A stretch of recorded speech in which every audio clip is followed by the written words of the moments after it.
할렐루야. 오늘도 하나님 우리와 함께 하시는 복되고 좋은 날입니다. 평강의 주께서 친히 때마다 일마다 오늘도 여러분에게 평강을 주시기를 간절히 축원합니다. 우리 대표에 있는 성도님들, 또 방송으로 참여하는 우리 모든 성도님들 축복하십시다. 사랑하는 자요, 영혼이 잘 되고 범사가 잘 되고 강건할지어다. 아멘. 우리 하나님 앞에 영광의 박수, 감사의 박수 올려드립시다. 아멘. 우리는 부활절 후 첫 번째 주일 예배를 드리고 있습니다. 그런데 사실 52주 모든 주일이 부활절입니다. 왜냐하면 예수 부활을 기념하여 모여 예배하는 것이 이 주일의 시작이기 때문입니다. 그래서 부활절 절기적으로 하면 춘분이 지나고 춘분 지난 후에 보름달이 뜨고 그 다음에 오는 주일, 그게 부활절입니다. 그러나 우리가 드리는 모든 주일이 우리 주님 다시 살아나심을 기뻐하여 드리는 예배가 되기를 간절히 축원합니다. 왜냐하면 예수 부활만큼 우리에게 기쁜 것이 없기 때문입니다. 사망의 권세, 어둠의 권세를 이기고 예수님 부활하신 것처럼 오늘 부활을 소망하는 우리 모두에게도 어둠의 영은 물러가고 사망의 권세는 물러가고 생명의 역사가 나타날 것이기 때문입니다. 부활을 기뻐하며 모인 우리 모두에게는 예수 그리스도께서 그분의 죄로 십자가에 달려 죽으신 것이 아니라 우리의 죄를 대신하여 죽으신 것의 증거가 나타난 것이고, 예수님께서 십자가에서 다 이루었다 하신 그 말씀도 진리여서 오늘 우리에게 주시고자 하시는 우리 주님의 선하신 역사가 늘 있을 것을 믿기 때문이고, 저 하나님의 나라를 우리가 유업으로 받은 것을 믿기 때문입니다. 그러니 부활은 무엇과도 바꿀 수 없는 기쁜 소식인 줄로 우리는 믿습니다. 그래서 예수님을 알고 예수 부활을 경험한 이들은 다 부활의 증인이 되었습니다. 다시 말해 부활의 나팔수가 되었다는 겁니다. 가는 곳마다 예수가 살아나셨다고, 예수가 부활하셨다고, 사망 권세를 이기고 승리하셨다고 부활의 증인된 것입니다. 여러분, 예수 그리스도의 부활을 기뻐하는 오늘 모든 성도님들, 예수 부활을 경험하셨죠? 예수 부활을 여러분 믿으시죠? 살아계신 주님을 만났죠? 오늘 주님은 여러분과 함께 하시죠? 여러분, 그런데 오늘 예수님께서 부활하신 것을 내가 만났나? 정말 당신이 만났습니까? 하고 의심하는 많은 사람들이 있다는 것입니다. 마치 사도 바울이 당신이 정말 사도가 맞습니까? 오늘 우리가 읽은 9장 1절 말씀에 바울이 이렇게 말하죠. 내가 사도가 아니야? 내가 사도가 아닙니까? 내가 예수 우리 주를 만난 사람 아닙니까? 왜 이렇게 이야기합니까? 사도 바울이 예수님의 제자요, 예수님을 만난 것, 예수님의 부활을 경험한 것을 믿지 않은 사람들이 있었기 때문입니다. 그 당시에 사도가 누굽니까? 사도는 예수님이 직접 선택하여 뽑은 사람들입니다. 예를 들어 베드로에게 예수님께서 깊은 곳에 가서 그물을 내려라. 베드로가 그 고기를 잡고 죄인인 것이 깨달아서 주여 나를 떠나소서. 예수님께서 너는 나를 따라라. 이제는 내가 너를 사람 낚는 어부가 되게 하겠다. 우리 예수님께서 베드로를 뽑으셨어요. 나다나엘을 예수님께서 만나셔서 제자로 부르셨어요. 세리 마태가 세관 앞에 앉아 있을 때 예수님께서 너는 나를 따라라. 예수님께서 부르셨어요. 예수님께서 직접 뽑은 그들을 사도라고 그럽니다. 그런데 사도가 예수님이 직접 뽑은 사람만 있는 게 아니에요. 가룟 유다가 예수님이 뽑으셨지만 예수님을 부인하고 배반하고 죽어버렸을 때 12사도가 11명이 돼버린 거예요. 그래서 사도들이 회의를 통해 12번째 제자를 뽑았습니다. 여러분, 예수님이 직접 뽑은 거 아니잖아요. 교회가 회의를 통해서 뽑았다는 것입니다. 오늘 말씀 가운데에도 2절에 나의 사도됨을 주 안에서 인친 것이 너희라. 예수님께서 직접 우리를 부르시기도 하지만 교회가 증거하고 교회가 인정해주는 그런 사도로 뽑아냈다는 겁니다. 사도행전 1장 22절에 보면 그래서 가룟 유다를 대신해서 마띠아를 뽑는데 조건을 찾았어요. 어떤 조건이냐? 예수님이 이 땅에 계실 때 항상 예수님과 함께 했던 사람. 그리고 두 번째 조건은 예수님의 부활을 경험하고 예수님을 부활의 증인이 될 사람. 이 사람을 사도로 뽑았다는 것입니다. 자, 그런데 바울은 아무리 봐도 이 조건에 맞지를 않는다는 거예요. 바울, 당신은 예수님 살아계실 때 우리랑 같이 예수님 따라다니지도 않았지 않냐? 12 제자들이 모여 있을 때 예수님이 살아나셔서 만나 주셨고, 또 500의 형제들에게 예수님이 일시에 보이셔가지고 자기의 부활하신 것을 보여주셨는데, 그때도 당신 없었지 않냐? 따라다닌 것도 없었고 부활하신 주님을 만난 적도 없는데 어떻게 당신이 사도냐? 그래서 바울이 사도인 것을 부인하고 대적하고 바울을 쫓아다니면서 괴롭히고 했던 사람들이 있었다는 것입니다. 그래서 바울이 서신서에 보면 나를 괴롭게 하는 자들, 나의 대적들, 나를 반대하는 자들, 여러 단어로 그들에 대한 괴로움을 토로해 왔습니다. 여러분, 마찬가지로 오늘도 우리가 하나님의 자녀로, 우리 주님의 제자로, 정말 우리 주님께서 사명을 맡기신 자들로 부활의 증인으로 살아갈 때에도 우리를 막 끊임없이 쫓아다니고 따라다니면서 너 정말 주님 만났어? 너 정말 부활의 주님을 체험했어? 부활의 주님이 너와 함께하는 건 맞아? 막 우리를 대적하고 방해하고 괴롭게 하는 이가 있어요. 누구예요? 악한 사탄 마귀예요. 악한 사탄 마귀는 끊임없이 우리의 믿음을 넘어뜨리려고, 믿는 자라도 할 수만 있으면 실족하게 하려고 끊임없이 우리에게 그러는 거예요. 너 정말 주님 만난 것 맞냐? 너 정말 부활의 주님을 만났어? 너 정말 부활의 신앙을 가지고 있어? 라고 막 우리를 넘어뜨리려고 한다는 것입니다. 많은 대적들에게 바울이 어떻게 그의 부활 신앙을 변호했는가? 어떻게 그의 부활 신앙을 확신했는가? 어떻게 많은 사람 앞에 정말 바울은 주눅들지 아니하고 약해지지 아니하고 내가 부활의 증인이다 하는 것을 증거할 수 있었는가? 오늘 이 말씀이 오늘 끊임없이 약한 사탄 마귀 우리를 대적하면서 예수 만난 증거, 부활의 신앙을 우리에게 흔들어갈 때 오늘 우리도 바울처럼 분명한 증거를 낼 수 있는 부활의 증인 되기를 주님의 이름으로 축원합니다. 그러면 여러분, 바울은 어떻게 내가 예수님을 만났다, 내가 예수 그리스도의 부활을 경험했다 라고 확신할 수 있었습니까? 첫 번째로 그는 예수 만난 신앙의 체험을 가지고 있었습니다. 내가 예수 만난 체험이 있다는 거예요. 여러분, 예수님이 사도를 부르실 때 처음에도 말한 것처럼 예수님께서 다 똑같은 방법으로 부르시는 게 아니에요. 베드로는 물고기 잡아라고 하면서 부르셨고, 마태는 앉아있다가 부름받았고, 또 친구를 통해서 데려온 사람도 있고, 예수님이 때와 장소와 시대에 따라서 부르심이 다 다양한 것입니다.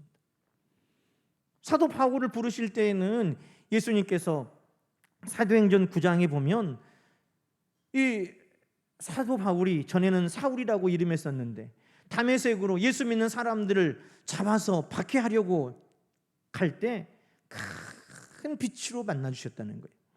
사도 바울이 이렇게 간증합니다. 호련히 하늘로부터 빛이 나를 둘러서 비췄다. 그리고 큰 음성이 나는데 사울아, 사울아, 네가 어찌하여 나를 그렇게 박해하고 핍박하느냐? 사울이 깜짝 놀라서 땅에 바짝 엎드렸다는 거예요. 누구십니까? 그러니까 나는 네가 박해하는 예수다.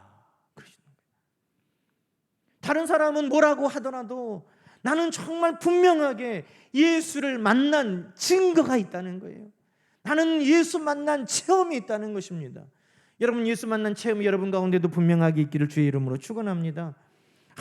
아무리 누가 뭐라고 해도 내가 예수 만난 분명한 체험이 있다면 오늘 우리는 그 모든 시험을 다 이겨낼 수 있는 거예요. 내가 만났는데, 내가 경험했는데 누가 그것을 부인한단 말입니까? 여러분, 예수님은 그때 시대에 따라서도 다르다고 그랬어요. 직접 만나신 사람도 있고 빛 가운데 찾아가신 분도 있고. 그런데 여러분, 이 시대의 대부분의 많은 분들은 예수 그님 이 땅에 계실 때 예수님과 함께 걸어다니면서 만난 사람이 있습니까? 없죠. 한 분도 없어요. 여러분 가운데 예수님을 신비한 체험, 빛 가운데 예수님이 딱 나타나서 누구십니까? 나는 예수다 해가지고 만난 분 있습니까? 흔치 않을 거예요. 그러나 여러분, 이 시대에도 주님은 우리를 부르시는데 사도행전 1장 8절은 이렇게 말씀합니다. 오직 성령이 너희에게 임하시면 너희가 권능을 받고 예루살렘과 온 유대와 사마리아와 땅 끝까지 이르러 내 증인이 되리라는 거예요.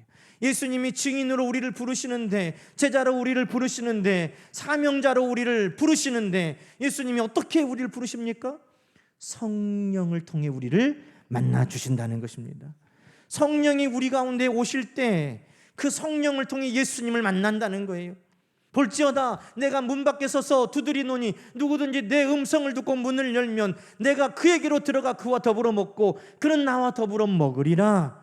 성령께서 우리의 마음을 두드리실 때 우리가 그 문을 열면 예수 그리스도께서 우리에게 찾아오시고 우리를 만나주시고 우리를 제자로 불러주시는 줄로 여러분 확신하시기 바랍니다. 그러니 성령 받았으면 동일하게 우리는 주님께 부름받은 거예요. 베드로를 예수님이 걸어다니시면서 따라와라 하고 부르신 것이나, 바울을 큰 빛 가운데 음성 가운데 네가 박해하는 예수다 라고 바울을 만나 주신 것이나, 오늘 성령께서 우리를 감동하셔서 예수 그리스도를 믿게 하신 것이나 동일하게 우리를 만나 주시고 우리를 선택하여 주시고 우리를 불러주신 은혜인 것을 여러분 믿으시기 바랍니다. 그러니 우리는 확신하는 거예요. 내가 예수 만난 경험이 있다. 말씀을 통해서도 예수 그리스도를 만났고, 예수 그리스도를 전하는 사람의 전도를 통해서도 만났고, 설교를 통해서도 만나고, 성령께서는 끊임없이 우리를 예수 그리스도 앞에로 이끌어 가시고 예수 그리스도와 만나도록 늘 함께 하시는 줄로 믿습니다. 그러니 그 체험과 간증이 우리 가운데 분명하게 있어야 돼요. 빛 가운데 만났든지 말씀 가운데 만났든지 기도 중에 만났든지 사람의 전함을 통해 만났든지 설교를 통해 만났든지 나는 성령님을 통해 예수 그리스도를 분명하게 만났다. 그 경험이 우리 가운데 분명하게 세워지기를 축원합니다. 또 하나의 증거는 공적인 교회가 인정하는 것입니다. 오늘 말씀에도 나의 사도됨의 인침이 너희가 아니냐, 고린도 교회가 바울을 사도로 인정하고 그를 받아주었습니다. 그래서 교회가 세워졌습니다. 하나님의 말씀을 들었습니다. 주의 복음을 듣게 되었습니다. 여러분, 오늘 우리가 예수 만난 것의 증거의 또 하나는 교회가 인정해 주는 것입니다. 특별히 세례가 그렇습니다. 여러분, 세례 받을 때 예수님이 나의 구주이심을 다 고백하고 받습니다. 나는 죄인이지만 예수 그리스도의 십자가의 보혈로 내가 다 용서받았습니다. 시인하고 세례 줍니다. 예수님께서 나를 위해 십자가에 달려 죽으시고 말씀대로 사흘 만에 부활하신 것을 믿고 세례 줍니다. 그러니 내가 세례 받을 때 성령께서 내 입을 여셔서 그것을 시인하게 하시고 세례를 받게 하셨다면, 여러분, 세례는 오늘 내가 예수 그리스도를 믿는 증거고 예수 그리스도를 영접한 증거고 예수 그리스도께서 내 안에 계신 증거임을 여러분 믿으시기 바랍니다. 때로는 내가 믿음이 연약해질 때도 있고 믿음이 내가 정말 작아지는 위기의 경험을 할 때도 있지만, 그러나 교회가 공적으로 우리의 신앙을 인정해 주는 표가 있다면 여러분 그것은 없어지지 않는 것입니다. 우리가 예수 그리스도를 믿는 표로 세례를 받는 것이 그래서 중요한 것입니다. 내가 때로는 신앙에 굴곡이 있을 수 있지만 성령님을 통해 내가 하나님의 자녀된 증거요. 내가 부활의 증인된 표로 오늘 우리 모두에게 세례를 주셨다는 것을 여러분 기억하시기 바랍니다. 뿐만 아니라 우리가 성찬에 참여하는 것도 그렇습니다. 우리 주님 오실 때까지 주님의 살과 피를 먹으면서 주님의 죽으심을 기념하는 것뿐만 아니라 이 성찬을 통해 다시 살아나신 주님의 생명의 역사가 우리 안에 나타나기를 우리는 소망하는 것입니다. 그러니 성찬은 누가 먹고 마시는 겁니까? 예수님이 나를 위해 죽으셨고 예수님의 부활의 생명의 역사가 내 안에서 오늘도 나타나기를 간절히 소망하며 믿고 확신하는 성도들이 이 성찬의 예전에 참여하는 것입니다. 그러니 내가 세례받았다면, 내가 성찬에 참여하고 있다면 오늘 이 공적으로 나는 예수 부활을 믿고 경험한 자다 하는 것을 여러분 기억하시기 바랍니다. 또 그 중에 하나는 직분입니다. 우리가 직분을 맡는다는 것은 교회가 우리를 인쳐주는 거예요. 인정해 주는 거예요. 다 온전해서 직분 받는 게 아닙니다. 우리 주님께서 나를 충성되이 여기셔서 우리 주님의 부활의 증인되도록 세우시기 위해서 우리에게 직분을 주실 때, 여러분 직분을 누가 주는 거예요? 사람이 주는 거예요? 아니에요. 성경은 분명하게 말합니다.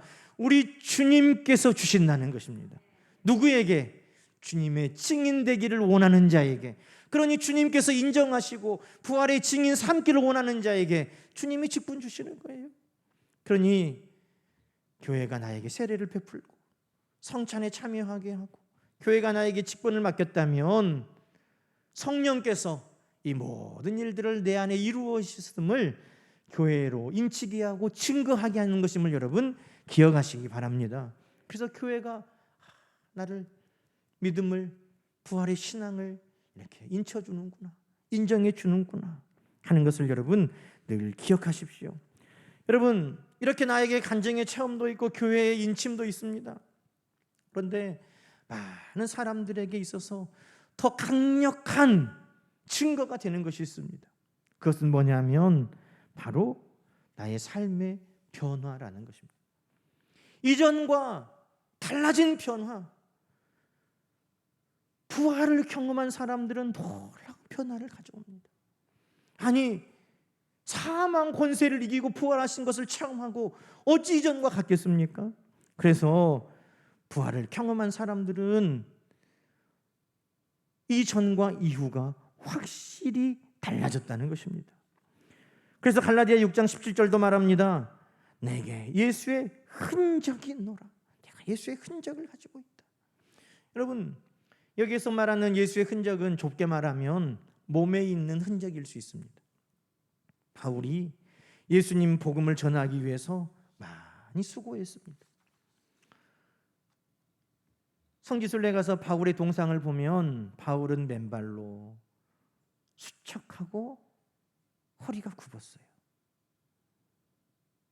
물론 바울을 직접 보고 바울을 동상을 만들고 조각한 사람은 없겠지만 바울이 수천 킬로를 때로는 굶주리면서 헐벗고 자지도 못하면서 많은 죽음의 위험을 견디면서 그가 전도여행을 다녔다는 것을 생각해 보면 바울의 모습, 맨발로 수척하여 허리가 굽은 그 모습을 사람들이 생각할 수밖에 없었다는 것이죠. 그의 몸에 예수 고난을 몸소 당한 흔적이 있다는 것입니다. 수없이 매를 맞았던 그 상처가 그의 몸에 있습니다. 돌에 맞아 죽을 뻔할 때 생길 때 있던 그 상처가 그의 몸에 있습니다. 봐라, 나는 예수 부활을 확실하게 믿으니 이 모든 고난도 나는 등이 당하노라. 그 몸 속에, 그의 삶 속에 예수 부활 아니면 설명할 수 없는 그 흔적이 있다는 겁니다. 뿐만 아니라 바울은 예수 그리스도의 흔적, 그것은 바로 주인이 예수 그리스도임을 드러내는 삶입니다. 여기에서 말하는 흔적은 종에게 찍는 낙인과 같은 것입니다. 봐라, 나에게는 예수 그리스도의 것이라는 도장이 있다, 이 말이에요. 여러분, 종은 늘 주인에게 매여 있습니다. 그 도장을 딱 찍으면 이것이 누구의 것인지, 이것의 주인이 누구인지를 드러내는 것입니다. 여러분, 바울의 삶은 누가 나의 주인인지를 늘 드러내는 삶이었습니다. 바울 선생님, 예루살렘으로 가시면 안 됩니다. 예루살렘으로 가시면 결박당하고 죽습니다. 그때도 바울은 이렇게 말합니다. 나는 심령의 매임을 받아 예루살렘으로 갑니다. 심령의 매임, 다른 말로 하면 나는 성령에 매여서 나는 예루살렘으로 갑니다. 주의 복음을 전하는데 나의 생명도 조금도 아까워하지 않습니다. 왜? 나는 주님의 것이기 때문에. 나는 사나 죽으나 주의 것입니다. 나는 먹든지 마시든지 무엇을 하든지 다 하나님의 영광을 위해 할 뿐입니다. 여러분, 바울은 그의 삶을 통해 그 흔적이 있음을 증거한 것입니다. 예수님의 도장이 있습니까? 예수님이 주인이라는 흔적이 있습니까? 그것을 통해서 세상은 변화된 우리의 모습을 통해 정말 저 사람이 예수 만났구나, 정말 저 사람이 부활을 경험했구나, 정말 부활의 신앙이 있구나 하는 것을 알아가는 것이죠. 그런데 바울에게는 그 예수 그리스도의 흔적이 있었다는 것입니다. 또 바울에게는 열매가 있었습니다. 여러분, 예수 그리스도가 없는 이들은 늘 육의 열매를 맺습니다. 죄악의 열매를 맺죠. 그런데 바울은 예수 그리스도가 그 안에 계시니 하나님의 성품을 닮아가고 성령의 열매를 맺어가는 것입니다. 바울도 성격이 한 성격 하는 사람이에요. 여러분, 베드로만 한 성격 하는 게 아니라 바울도 만만치 않아요. 오죽하면 정말 그렇게 스데반을 죽이는데 앞장서고, 또 핍박하고 사람들을 잡아가는데 여자까지도 자비가 없이 다 잡아서 넘겼다는 거예요. 또 마가 요한이 전도여행 갔다가 중간에 돌아가 버렸더니 화가 풀리지 않았어요. 그래서 이 마가 요한을 또 데리고 가자 그러니까 바나바하고 성경에요, 심히 다투고 갈라서 버렸대요. 그러니 바울도 한 성격 하는 거예요. 그런데 예수 그리스도를 만나고 부활의 신앙을 갖고 보니 변화됐어요. 사랑과 희락과 화평과 오래 참음과 자비와 양선과 충성과 온유와 절제의 성품이 그 안에서 새롭게 나타나게 되었다는 것입니다. 예수 부활을 경험하니 예수가 그 안에 살아계시니 그가 변화되었다는 것입니다. 여러분, 예수 만났는데도 이전과 똑같다고요? 그것은 기적이고 불가능한 일입니다. 내가 예수를 만나고 부활하신 주님을 만나고 주님이 내 주인 되셔서 이 안에 살아계시면 내 모든 옛 것들은 벗어지고 주님의 성품을 닮아가고 성령의 열매가 맺어지고 주님의 생각이 우리 가운데 지배하고 주의 온유함과 겸손함을 닮아가고 주님처럼 말하게 될 줄로 믿습니다. 그것을 바울은 증거했다는 것입니다. 그래서 바울이 정말 부활한 주님을 만났구나, 사람들이 인정하고 인치게 되었다는 것입니다. 여러분, 바울은 변화됐어요. 그래서 고린도후서 5장 17절에 누구든지 그리스도 안에 있으면 새로운 피조물이라, 이전 것은 지나갔으니 보라 새 것이 되었도다. 내가 생각해도 내가 달라졌어. 내가 생각해도 참 많이 변했지. 여러분, 그런 경험을 하고 계세요? 그러면 누가 뭐라 해도 여러분은 부활하신 주님 만난 거예요. 부활한 주님이 지금 여러분 안에 역사하고 계시는 것입니다. 이전과 내가 달라지고 있다. 그것은 주님의 일하심입니다. 바울도 전에는 복음을 비방하는 자였습니다. 예수 믿는 자들을 박해하는 자였습니다. 폭행하고 죽이는 데 앞장서는 사람이었습니다. 그런데 그가 이제는 도리어 복음을 위해 핍박받는 자가 되고 매맞는 자가 되고 목숨까지도 기쁨으로 내어놓는 자가 된 것은 오직 하나, 부활하신 주님이 그 안에 주인 되어 사시기 때문인 줄로 믿습니다. 사는 여러분 어떠세요? 악한 사탄 마귀가 끊임없이 너 정말 예수 만났냐? 부활한 경험, 부활의 주님을 만난 체험이 있냐? 우리를 흔들고 넘어뜨리려고 할 때, 여러분, 바울과 같이 우리도 담대하게 확신하며 예수 부활을 내가 경험하고 만났노라고 여러분 선포할 수 있기를 축원합니다. 성령께서 우리를 부르셨음을 기억하십시오. 교회가 여러분을 인정하고 인쳤음을 기억하십시오. 오늘도 내가 변화되어 가고 있음을 여러분 기억하십시오. 그래서 우리 모두를 통해서 정말 하나님이 바울을 통해 이방과 임금들과 모든 이들에게 예수 부활을 증거하기 위해 기적과 표적을 나타내게 하셨던 것처럼 오늘 모든 이들 앞에 예수 부활을 증거할 수 있도록 여러분을 하나님께서 간증과 기적의 주인공으로 삼아 주실 줄로 믿습니다. 부활의 신앙으로 회복과 부흥을 위해 기도하고 여러분 모두가 부활의 증인 되시기를 주님의 이름으로 간절히 축원합니다. 함께 기도하십시다. 하나님 아버지 감사합니다. 우리도 예수님께서 불러주시고 만나주시고 부활의 증거 되게 해주신 것 감사합니다. 땅끝까지 모든 이들에게 예수 부활을 선포하고 증거하는데 우리 모두를 사용하여 주시고 우리를 만난 모든 이들이 예수께서 정말 살아계심을 함께 고백하고 찬양할 수 있도록 역사하여 주시옵소서. 예수님의 이름으로 간절히 기도드리옵나이다. 아멘.